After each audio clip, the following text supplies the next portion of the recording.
المتقين والعاقبة للمتقين ولا عدوان إلا على الظالمين وأشهد أن لا إله إلا الله وحده لا شريك له الملك الحق المبين وأشهد أن محمدا عبده ورسوله سيد ولد آدم أجمعين صلى الله عليه وعلى آله وصحبه الطيبين الطاهرين على مر الأيام والليالي والشهور والسنين أما بعد. We continue Kitaab At-Tawheed, 7:07 p.m. Friday, September the 6th, 2019, which agrees on the Hijri calendar. As we move on in the month, this best month of Muharram, which after Maghrib will be the 8th, but right now currently it is the 7th of Muharram, the year 1441, after the Hijrah of Mustafa alayhi salatu wassalam. So we're not in the year 1440 everyone. We are now in the year 1440 after the migration of the Prophet alayhi salatu wassalam. As we continue the chapter, the chapter which explains that some of this ummah, some of the nation and the followers of the Prophet ﷺ, that they will worship awthan, that they will worship idols, and they will fall into polytheism. We extracted numerous benefits from the title itself. You'll find that Ahl Ilm have extracted numerous benefits from the anaween, from the titles itself. You'll find that the great Imam al-Shaykh Muhammad ibn Abdul Wahhab rahimahullah, you'll find the deep understanding that he possessed, rahimahullah rahmatu wasi'ah. Especially when we were speaking about the hadith on Thawban. As we know, the hadith of Thawban, in which the Messenger of Allah informed of the different types of catastrophic affairs or calamities that will befall his ummah. And exactly what the Messenger of Allah said in this hadith, we see it being actualized. We seeing it becoming a reality, or rather it has become a reality over the time of history to what you see today.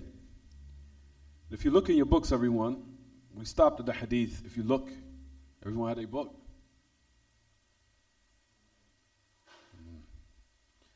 Keep telling you guys, bring your books, bring your books, bring your books, bring your books, bring your books, bring it. I've been saying this for 2 years to everyone. Bring your book, bring your book, bring your book, bring your book, bring your book. It's like I can never say it. I think since I've been in Dawah, for years I've been saying that to the people. It's been going on now maybe almost 20 years. People bring your book. People bring your book. This is not a lecture. Bring your books with you. This is not lectures. Bring your books with you. But anyway, you'll find that it says in the narration of the Prophet ﷺ that he mentioned, it said about this ummah, the different calamities that will befall his ummah. If you look at the narrations, as it says, everyone, as we discussed the hadith of Thawban, that Allah Ta'ala, as we stopped last class, if you look at your books, إِنَّ اللَّهَ زَوَلِيَ الْأَرْضِ فَرَأَيْتُ مَشَارِقَهَا وَمَغَارِبَهَا وَإِنَّ أُمَّتِي سَيَبْلُغُ مُلْكُهَا مَا زُوِيَ لِي مِنْهَا, as we talked about. That verily Allah gathered the earth in front of me, and I seen its west and its east, its east and its west. And verily my nation, its kingdom will reach what was gathered in front of me,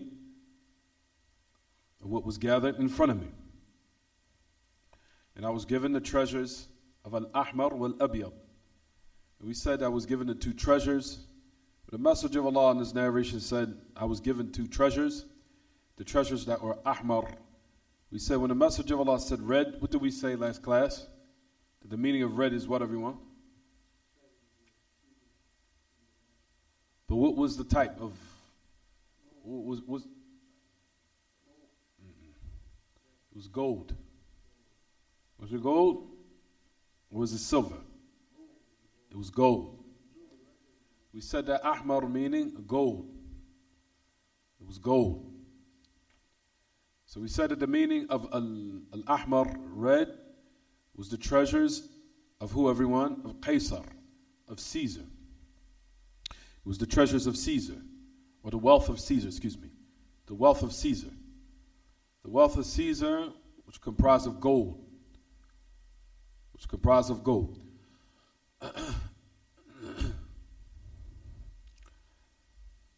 We said last class the meaning of al-abyad, or white. What did that mean? Silver. That was the treasures of the wealth of who, everyone? Of Persia. And usually the king of Persia, or the one who ruled Persia, his name was Kisra, as he said. In history, his name was Kisra. Kisra. As we know, the ruler of Rome was Caesar, and the ruler of Persia was Kisra. It was Kisra. We know that during the time of Umar al-Khattab, the great Khalifa Ar-Rashid, radiyallahu anhu ardah, that all the treasures of both kingdoms and nations were brought to the Muslims. Especially what happened with Kisra, as his treasures were brought to the Muslims. His treasures, his wealth, and to the point where he even says in some of the narrations, his crown was even brought to the Muslims. His crown, his taj. تاج كسرى جيء به إلى المسلمين في عهد خلافة عمر بن الخطاب رضي الله عنه. So you'll find that the treasures and the crown and the wealth and the silver, and to the point where some narrations it says that some of the sawarir, there's actual bracelets that he used to wear, or sawari, because we know if you look at the history of Persia, as they were fire worshippers, and they were Majus, they were people that were upon worshipping of the fire, or fire. As Persia, you'll find that he used to wear different types of jewelry. That's what they were known for. And even the men. So it says in the narration that his bracelets, sawari, that his bracelets were brought to the Muslims. Just to make a long story short, that everything of what they possess of wealth, and we said that the meaning of the word abyad, white, meaning what, everyone? Silver, or treasures. It could be both. It could be silver. Silver is correct. And treasures of the king of Persia, whose name was Kisra.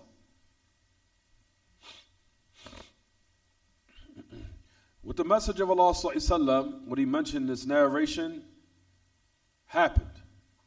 As we said, during the time of the Khilafah, the successorship of the great Al-Khalifa Ar-Rashid, Umar al-Khattab, radiyallahu anhu ardah, during his time, is when all of these affairs took place, where these two kingdoms were considered the greatest before the advent of the messengership of the Prophet ﷺ, as they were great, meaning as far as in their size and their dominance as far as in their lands that they possessed around the Muslims at that particular time. And as we talked about, that Rome fell, and in the last days of times before the day of resurrection, the land will return back to the Romans.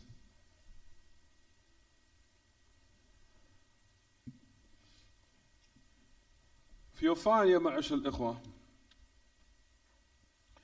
that the Prophet ﷺ, when he informed of this narration, happened.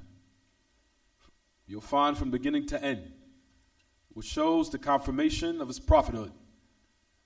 That he truly was a prophet sent to humanity. Alayhi salatu wassalam. You'll find in the narration it says, وَإِنِّي سَأَلْتُ رَبِّي لِأُمَّتِي Allah yuhlika bi sanatin bi amma. Verily I ask my Lord for my ummah, for my nation or for my followers, not that Allah would destroy it bi sanatin bi amma. Bi sanatin bi amma. What is the meaning? Of some years. Generally. What does that mean? Except that they will be afflicted by a famine. And we said that another meaning could fall under this narration, could be even a drought. So it could be a famine, or drought. Even though some of Ahl-Ilm, if not majority of them, say that the meaning of is al-jadb, means a famine. But also, what can fall under that is a qaht. It is a drought. So it says here in the narration that the Prophet ﷺ, that he made dua to his Lord, that his ummah will not be destroyed by a famine or drought. Does that mean that it's not going to happen to some of them? We said yes, it could. It says happened during the history, or during the course of history, where some of the Muslims were afflicted by a famine. This has happened. It did occur. So, what is the meaning of the hadith, as we said? Meaning that all of them will not be wiped out by a famine. That's the meaning of the hadith. That's what we said last class, right, everyone? That all of them will not be wiped out or decimated by the famine. Meaning it could affect or afflict some of the Muslims. But not all of them, where all of them will become eradicated. Rather, some will remain, because the Prophet ﷺ clearly said in that narration that we know, which is in the Sahihain, that there will always be a group, or there will never cease, there will be a part, or excuse me everyone, there will always cease to be a group of my ummah that will be victorious and be firm upon the truth until the affair of Allah comes, as we know. Based upon that narration, that shows that there will always be a remnant of some of the people of the ummah of the Prophet ﷺ who are upon the truth. So that shows that the meaning of these narrations here, if we look in our books, if everyone looks in it, what is the meaning of it? That some of them could be afflicted by these type of catastrophes without it generalizing everyone. Whereas the whole ummah in totality will be wiped out.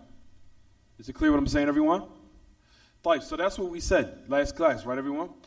It says in the narration, if we look now, the Prophet ﷺ said, and asked Allah for another request, and made dua again. He says, أَلَّا يُسَلِّطَ عَلَيْهِمْ عَدُوًا مِنْ سِوَىٰ أَنفُسِهِمْ فَيَسْتَبِيحَ بَيْضَتَهُمْ وَإِنَّ رَبِّي قَالَ يَا مُحَمَّدْ إِذَا قَضَيْتُ قَضَاءً فَإِنَّهُ لَا يُرَدُّ وإني أعطيتك لأمتك أن لا أهلكهم بسنة عامة وأن لا أسلط عليهم عدوا من سوى أنفسهم فيستبيح بيضتهم وعليكم السلام ورحمة الله ولو اجتمع عليهم من بأقطارها. To the end of it. The Prophet ﷺ asked another request from his Lord. He says, وأن لا أسلط عليهم عدوا من سوى أنفسهم من الكفار. He said that Allah subhanahu wa ta'ala will not give power against the Muslims, an enemy that is from other than themselves, meaning from the kuffar, meaning from the unbelievers or the disbelievers, that Allah will grant them power over the Muslims. But despite of what the message of Allah asked, was this granted? It was granted, but with a condition. It was granted, but with a condition, and the Muslims broke it. A lot of the Muslims from the different nations they are broke the condition. They didn't fulfill it. Does that also mean that it would not happen to all, or they would generalize? We said it has a correlation with the first part of the hadith, where it can happen to some, where others are what? Protected. Or others are still what? Firm and steadfast upon what? What's correct. Is it clear what I'm saying, everyone? So what's the meaning of the hadith? For it says in the narration, if you look at your books, what does it say, everyone? أَنْ لَا يُسَلِّطَ عَلَيْهِمْ عَدُوًا مِنْ سِوَىٰ أَنفُسِهِمْ فَيَسْتَبِيحَ بَيْضَتَهُمْ وَإِنَّ رَبِّي قَالَ يَا مُحَمَّدْ إِذَا قَضَيْتُ قَضَاءً فَإِنَّهُ لَا يُرَدُّ. He says that now, as a result of it, meaning he asks Allah that the non-Muslim be granted power over the Muslims, and then an enemy would dominate over the Muslims. And what will come as a result of it, what does it say in your books? But they said, the brothers told me last week it's not in there. فَيَسْتَبِيحَ بَيْضَتَهُمْ, that they will legalize their baydah. As we said. They said that's not written in your books. We said last week, what does that mean, everyone? فَيَسْتَبِيحَ بَيْضَتَهُمْ, that they will legalize their baydah. Meaning, exactly, The meaning of يَسْتَبِيحَ بَيْضَتَهُمْ, Baydah in the narration means their possessions, their belongings, their lands, their cities, their dwelling places, or their places where they dwell, they inhabit. For verily, he made dua to Allah, the Messenger of Allah ﷺ, that his ummah would not what? Be destroyed in this manner, where an enemy from the non-Muslims would come and be given power over the Muslims, whereas they would decimate them, meaning taking all their belongings, taking all their possessions, all of their wealth, all of their lands, and so on and so forth. Did this take place or not?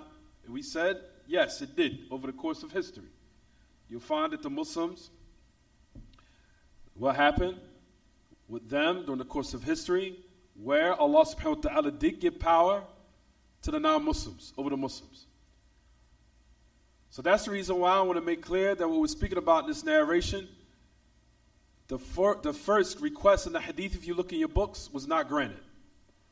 However, you'll find that Ahl-Ilm saying that the second was granted, however, with a condition. With a condition. And we're going to discuss that in a minute, inshallah. Don't worry.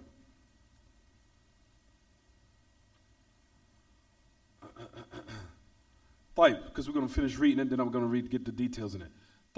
So then the Prophet ﷺ at the end said, Inna Rabbi qala ya Muhammad. After the Prophet ﷺ made these requests and asked his Lord subhanahu jalla fil ula to grant him what he asks in regards to his ummah, because the Messenger of Allah, we just proceeded in the last chapter that the Prophet ﷺ had the utmost of what? Of concern for his ummah.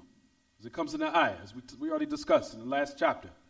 قَدْ جَاءَكُمْ رَسُولٌ مِّنْ أَنفُسِكُمْ عَزِيزٌ عَلَيْهِ مَا عَنِيتُمْ حَرِيصٌ عَلَيْكُمْ بِالْمُؤْمِنِينَ رَءُوفٌ رَحِيمٌ. That ayah. That the Prophet ﷺ had so much concern for his ummah to the point where he made the supplication, or these supplications to his Lord. Allah subhanahu wa ta'ala said, Ya Muhammad, if I now destine affair, if I destine affair and I predetermine an affair, meaning the qadr, or the qada and the qadr, the divine decree of Allah, for verily it will not be rejected. It will not be what? Rejected. For verily I've gave for your ummah, I gave to your ummah that I will not destroy them or generalize them with what? This punishment. Meaning that all of them will be eradicated. You see it in your books, everyone? So Allah subhanahu wa ta'ala, in this particular narration, from the benefits that are extracted from it, Ya ma'ashal ikhwa, is the qadr, the affirmation of the divine decree of Allah. For brothers and sisters, us going through these books is from one of the most hardest affairs upon the people of desires. People cannot stand going through these books, trust me. They don't have the patience. The only people that truly have patience to go through these books and finish them, and to the point where we're able to move forward, is Ahl Sunnah. Other than that, you will never find that the people of desires, especially other than those masajid, that they can finish these books and have patience with true knowledge. A lot of them these days prefer entertainment. They want to be entertained. They want to be entertained. Is it clear what I'm saying, everyone? But as far as in regards to this true knowledge, only those who Allah wants good for really can have patience in order to endure that one complete these type of books. And they're only a select few. A lot of people these days, they just want to go to lectures and be entertained. Is it clear what I'm saying, everyone? طيب. So if you go back to the books, it says, so the Prophet ﷺ here in this particular narration is affirming the divine decree of Allah. The divine decree and destiny of Allah. Where Allah subhanahu wa ta'ala himself has said it. Verily, O Muhammad, if I predetermine an affair, it will not be what? Rejected. It will not be repelled.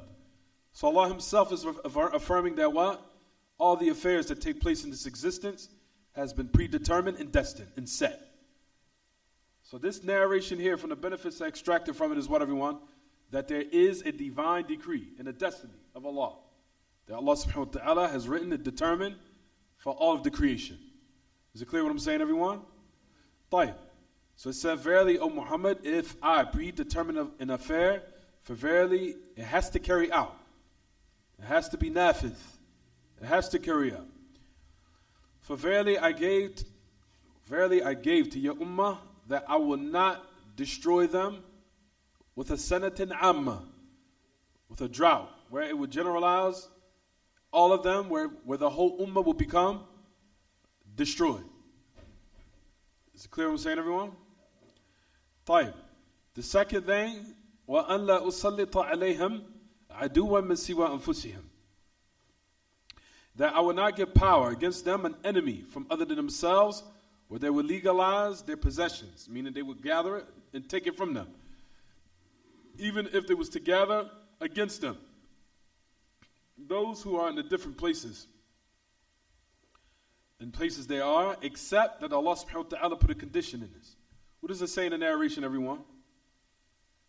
Look to it in the book. What does it say? He says, until they start what? That's the condition. It should be in there. It's not in your books.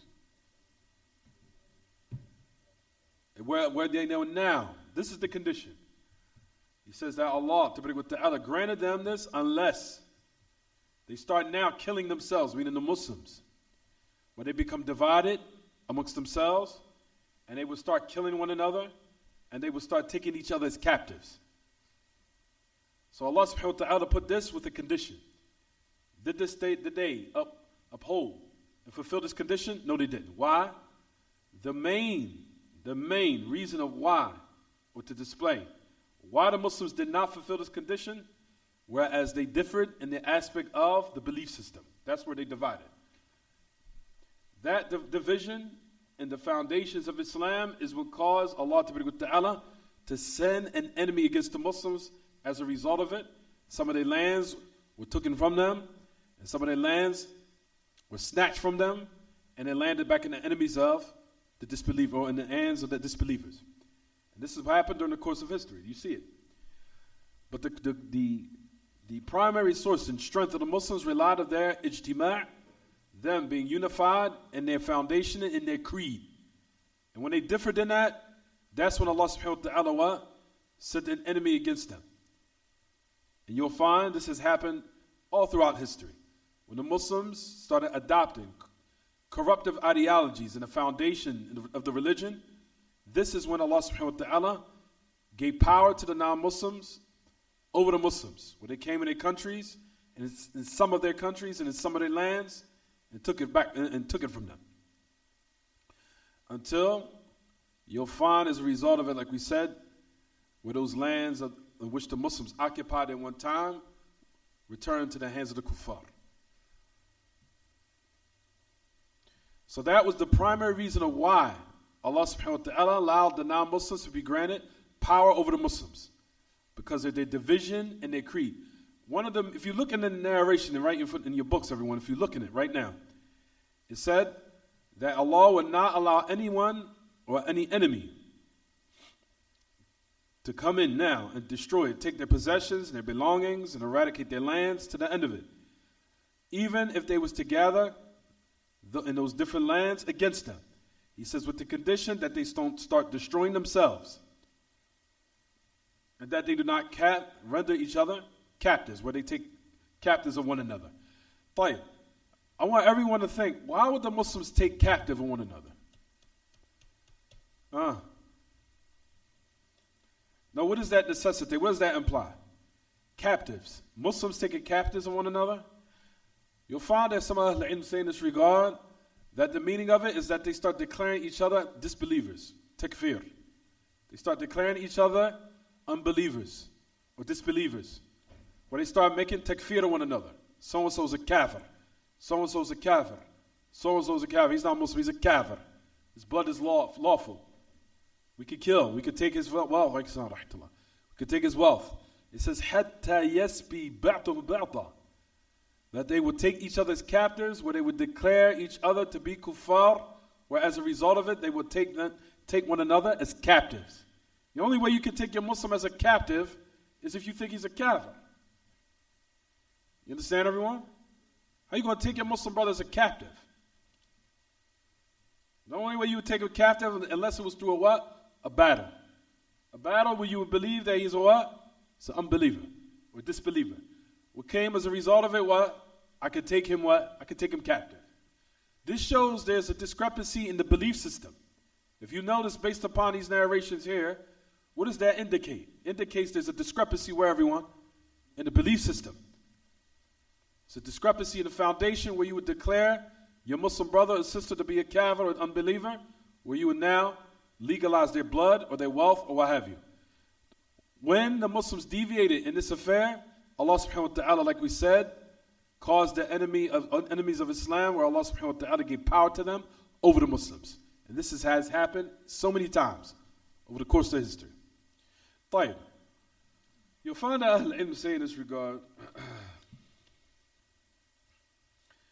you'll find that even a great Imam, Shaykh Salih Fawzan, he said this about this. He said, استجاب الله له استجابة معلقة في المسألة الثانية ما دامت أمتك مجتمعة على الحق كلمتها واحدة فإن الله لا يسلط عليهم عدوا من الكفار أما إذا حصل في الأمة افتراق كلمة وحصل بينهم قتال فيما بينهم والسبي بعضهم بعضا فحينئذ يعاقبهم الله ويسلط عليهم الكفار. He says Allah subhanahu wa ta'ala answered the supplication of the Messenger of Allah, however it was conditional. Istijabata mu'allaqa. It was a conditional what? Answer. And the second request, where you'll find Ahl al-Ilm mention this, even Shaykh Salih Fawzani mentions this. He says that Allah will grant this, what the Prophet ﷺ asks, with the condition that they remain unified upon the truth. With the condition that they remain unified upon the truth. Meaning that they be unified in their belief system, unified in their creed, in their conviction, in their belief, that they remain unified in that. Are the Muslims right now, what we see all around the world, even here in America, are they unified in the belief system? Absolutely not. Majority of the deviant sects of the Muslims all call to the Muslims be united, what, everyone? Physically and outwardly. That's it. But not in the what? Not in the belief system, which is the true unification of the hearts. They don't care about that. Let's now just manifest a facade, even though it's not real. And that's what the majority of the people, that's what they prefer. People like something that's not real. They just like to portray a facade. And this is what you see. Unified in their bodies and their numbers, whereas their hearts are cursing one another. Is it clear what I'm saying, everyone? طيب. So it says here in the narration that Allah subhanahu wa ta'ala will grant them this, and I'm sorry everyone, but the great Imam Ibn Fawzan that he mentioned says, Hafidhullah wa that he said, as long as they are gathered upon the truth, for verily Allah will not grant power to the enemy, meaning of the kuffar, of the disbelievers. However, if it takes place in the ummah, whereas their word or their belief or their foundation becomes divided, and it takes place amongst them fighting amongst themselves and taking each other's captives, for verily Allah, as a punishment for the Muslims, will give power to the non-Muslims against them. Is it clear what I'm saying, everyone? Yeah? You want to call the Adhan? Amir, do you want to call the Adhan? Knock on the door for me.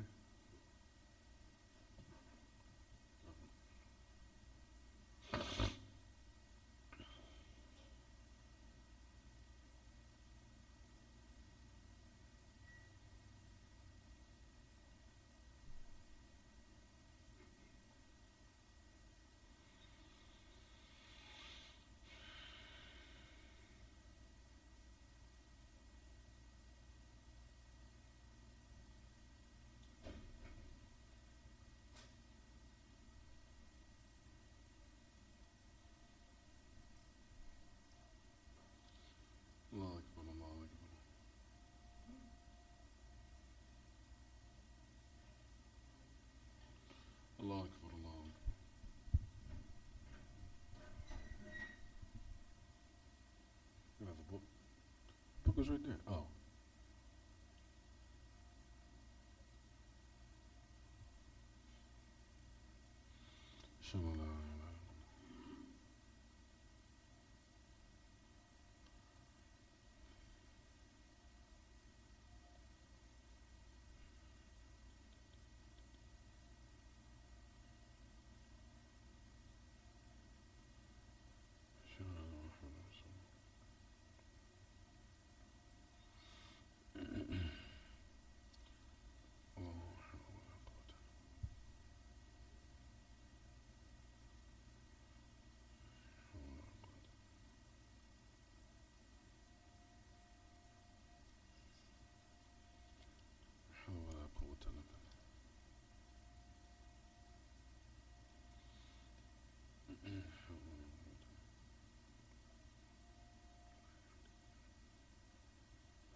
So like we were saying, Ya Ma'ashar al-Ikhwa, about these narrations, that Allah subhanahu wa ta'ala in this narration granted the Messenger of Allah what he asked, granted him his request with the condition that they remain steadfast and firm upon was correct.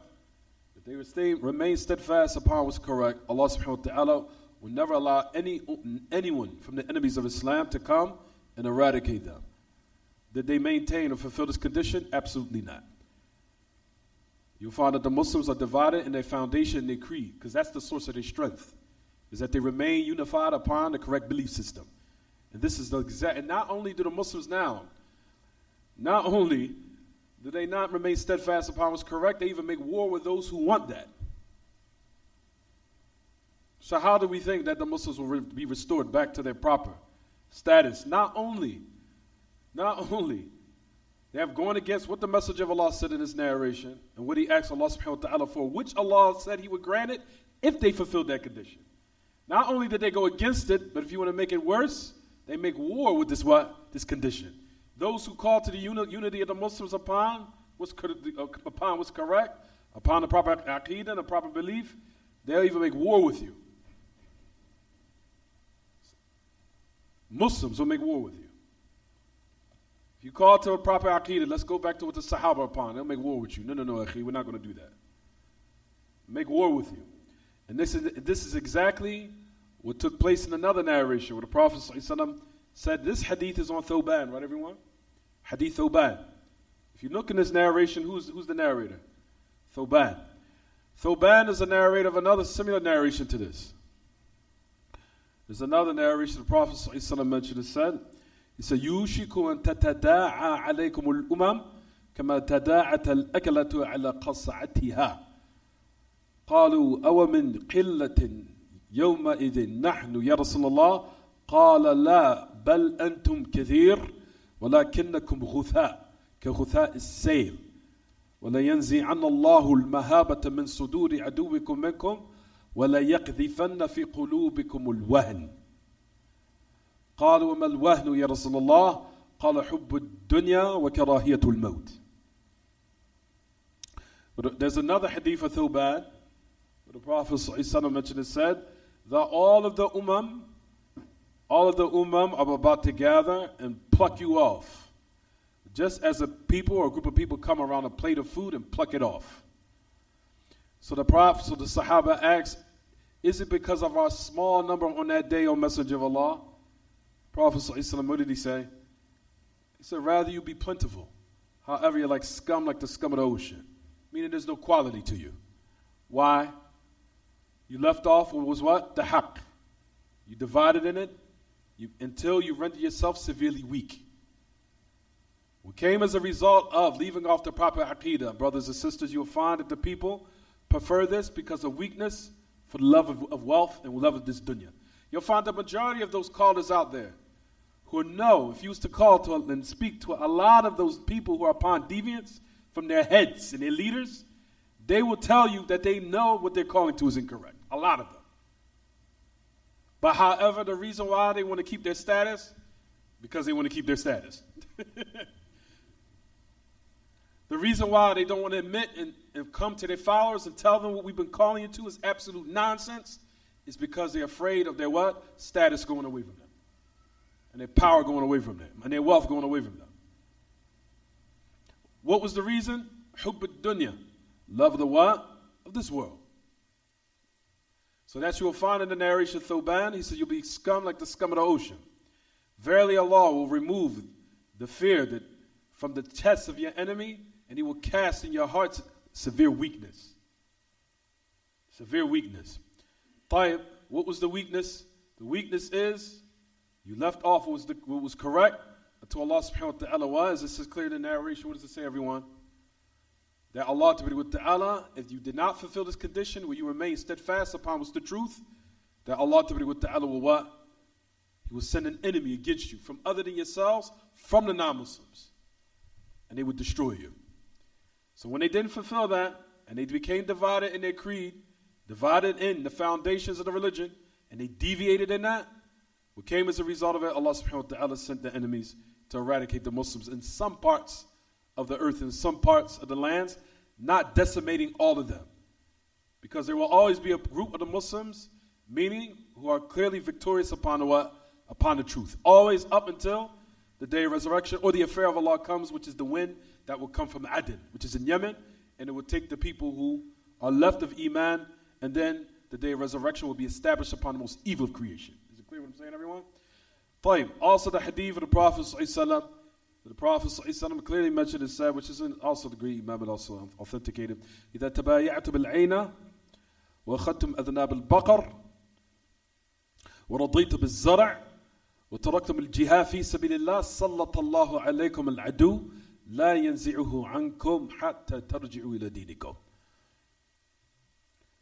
That the Prophet ﷺ said that إذا تبايعتم بالعينة, that if you start to do dealings of عينة, عينة is a type of بيع فيه الربا, it's a معاملة ربوية.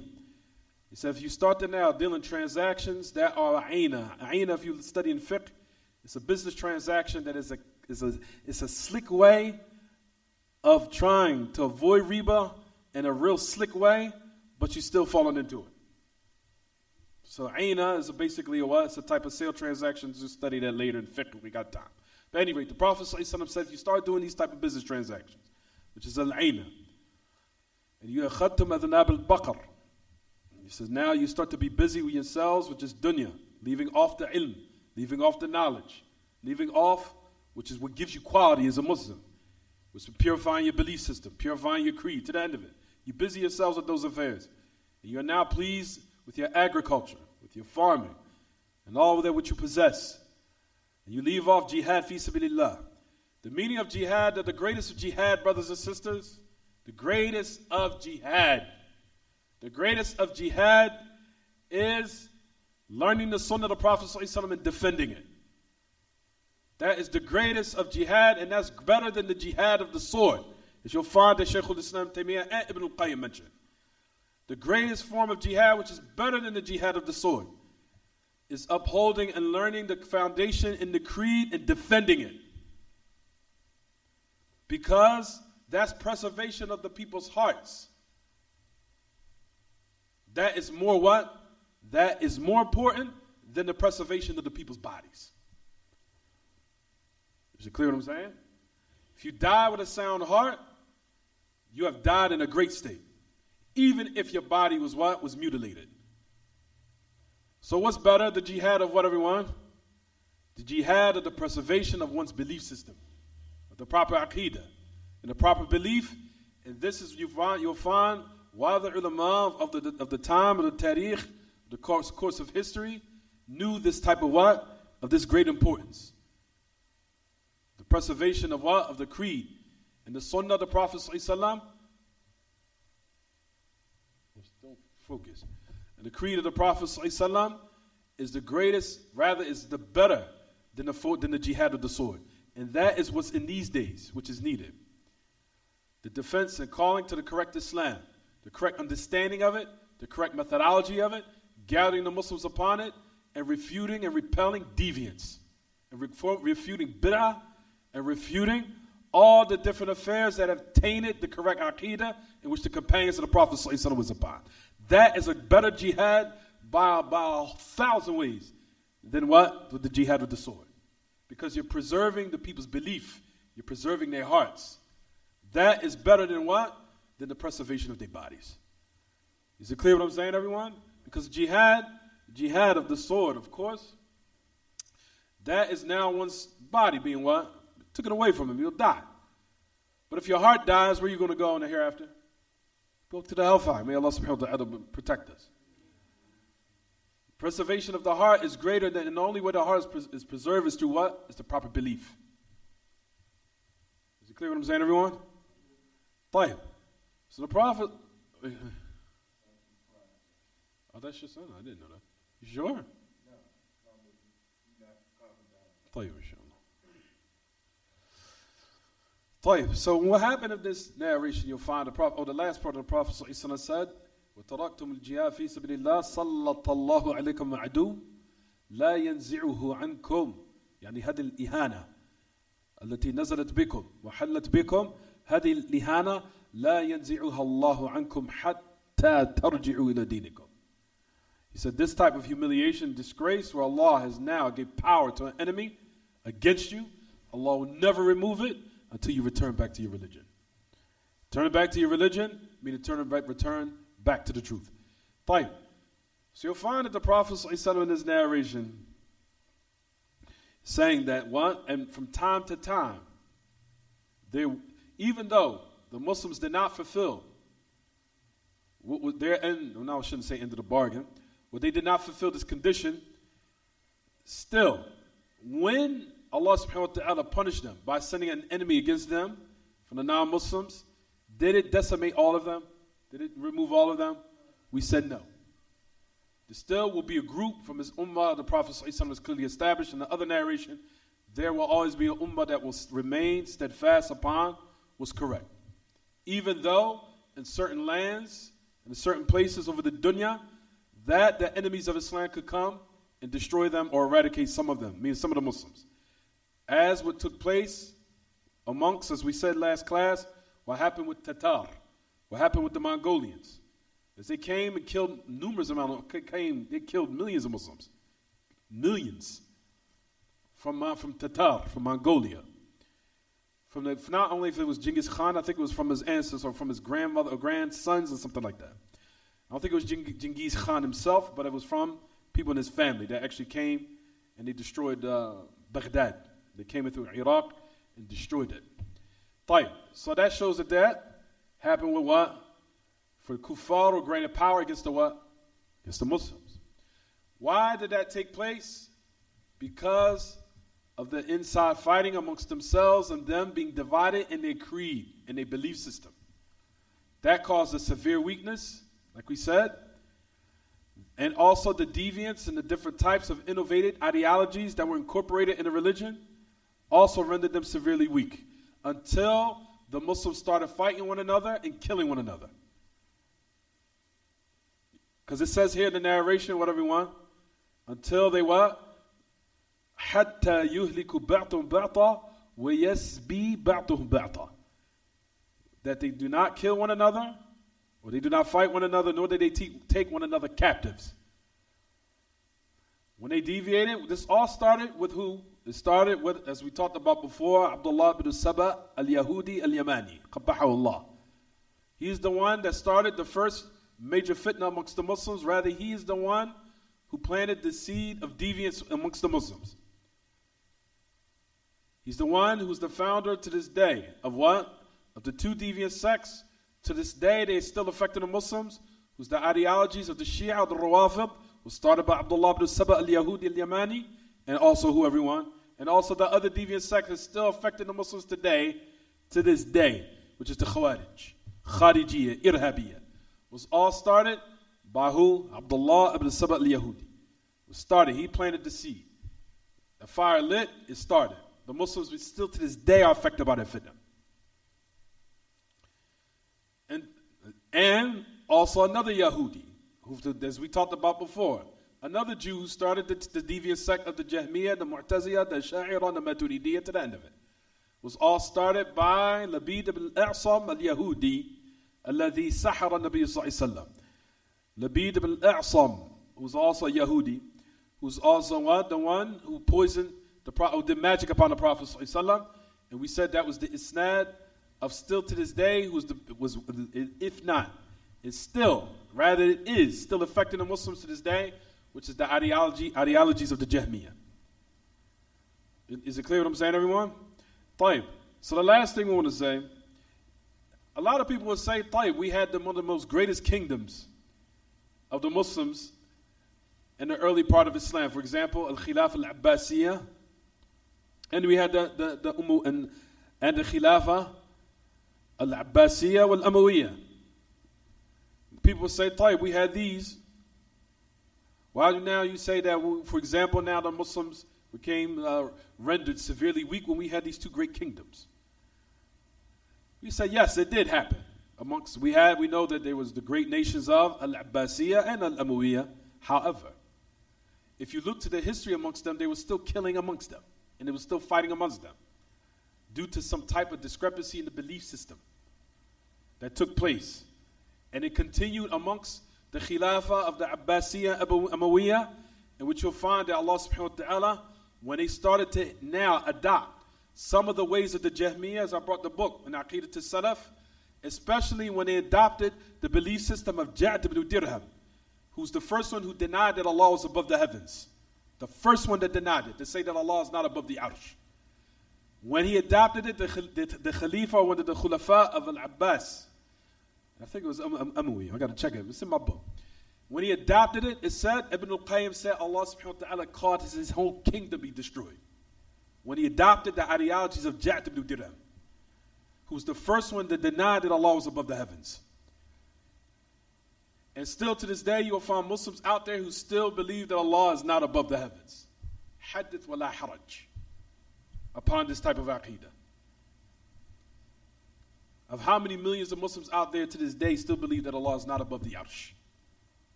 I think everyone knows and probably have heard this. You understand what I'm saying, everyone? طيب. So a person might say the question, what about the Khilafah Abbasiyah wa Amawiyah? They were two powerful kingdoms amongst the Muslims. We said yes, but if you look in the history of them, they were still fighting amongst them. There was fighting amongst the Bani Abbas, and if you'll find what happened with Bani Umayyah, there are fightings that took place amongst them due to some type of discrepancy of deviance that either the Khalifa adopted or some of the ulama as-su, or the scholars of evil, adopted. Where as a result of it, killing and murder and fighting took place amongst the Muslims because of the discrepancy in their belief system. Which came as a result of it, Allah sent a bigger punishment amongst the Muslims when this happened. Where Allah sent the Mongolians, who have Tatar, where they came in and destroyed them. And you know who opened the door, as we talked about last class, for the Mongolians to come in and destroy the Muslims? Was the Rawafid, was the Shia. They opened the door for the Mongolians to come in and decimate the Muslims and kill them. But the point of the matter is, brothers and sisters, like we said, even though there was two strong kingdoms of the Muslims, whether they be from Khilafat Abbasiyah or the Khilafat Amawiyah, even though you guys should be writing this down, the Khilafah Abbasiyah and the Khilafah Amawiyah, there still was fighting that took place amongst them, meaning the Muslims, which rendered them severely weak to the point where Allah sent an enemy against them from the kuffar. And from them was, one example, is the Mongolians, was Tatar.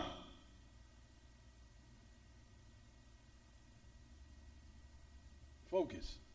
Was Tatar, was the Mongolians. And they came and they destroyed the Khalifa al-Abbasi. And I think, if I'm not mistaken, they said that the Khalifa was tied up in a bag and they kicked him down the road. Or they kicked him. They tied him in a bag and they kicked him. Humiliation. Ihana. You understand what I'm saying, everyone? Taib. They said it was rivers of blood. There was ink from all the books they destroyed. All this, brothers and sisters, why? Because the Muslims turned away from the truth. From Aqidah Salafiyya, Aqidah Sahaba. لما تولوا عن هذا الشيء سلط عليهم عدوا من سوى أنفسهم فاجتاحوهم وَكَتَسَحُوهُمْ وَأَهْلَكُوا بَعْضَهُمْ. You understand what I'm saying? When the Muslims left off, this is the importance, to stress the importance of what, everyone? Holding on to the truth. So this is the importance of it, based upon these narrations that we're given. That's the importance of why you'll find that the Salafis and Ahl Hadith, Ahl Sunnah, they are the ones who call to what? Stressing the importance of clinging to what is what? Correct, and the correct belief.